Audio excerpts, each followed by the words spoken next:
The modern man is not broken. He is burdened. Burdened by silence, burdened by expectations he never consented to, burdened by emotions he was never taught how to release. Strength should not mean suffering alone. Leadership should not mean isolation. And manhood should not mean invisibility. Men are not asking for pity. They are asking to be seen. Because a man who is drowning quietly does not need judgment. He needs understanding. The woman you choose will eventually shape your entire life.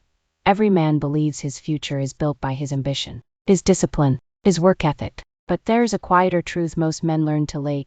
The woman you choose will eventually influence your peace more than your purpose. Not all at once, not dramatically, but gradually in ways that compound. What feels unsettling now will eventually become normal. The woman who weaponizes her emotions will eventually make you afraid to lead. At first, she seems sensitive, emotional, deep. She cries easily, feels intensely, reacts strongly, and you mistake emotional volatility for vulnerability. But understand this early, not all emotion is honesty. Some emotion is strategy. Emotion becomes a shield against accountability. Anytime you raise a concern, her emotions enter the room first. Tears, raised voice, shut down, victim posture. She learns that emotional reactions control you. Watch the pattern closely. You correct, she cries. You lead, she panics. You set boundaries, she collapses. And every time you retreat, she learns something dangerous. Emotion works. She doesn't need logic. She doesn't need accountability. She just needs a reaction strong enough to make you stop. Over time, leadership feels costly.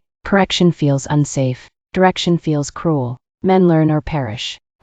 I can't believe you did this. What? I didn't do anything! Don't lie to me! I'm not lying! What are you doing here?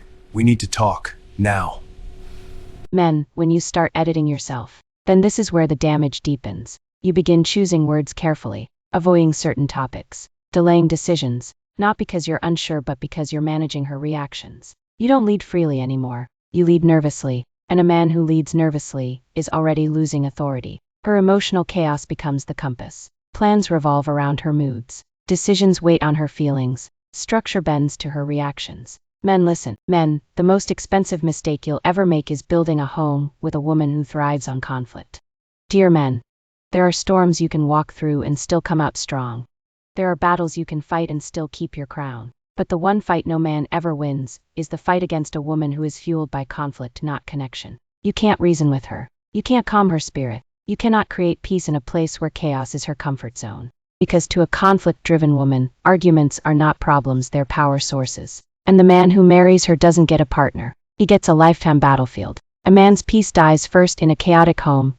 A man can handle pressure from society. He can handle competition with the world. He can handle challenges that stretch him. But he cannot survive a home where hostility sits at the dining table and tension sleeps beside him. With a conflict-driven woman, the modern woman tells a man how to be a man without ever experiencing manhood. She has rules for masculinity, standards for strength, opinions on leadership. Yet she has never carried the burden of manhood. She has never woken up knowing her value is measured by results, never been judged by provision, never been trained to suffer quietly and still perform. But she speaks with certainty, and to many men listen. That's the problem.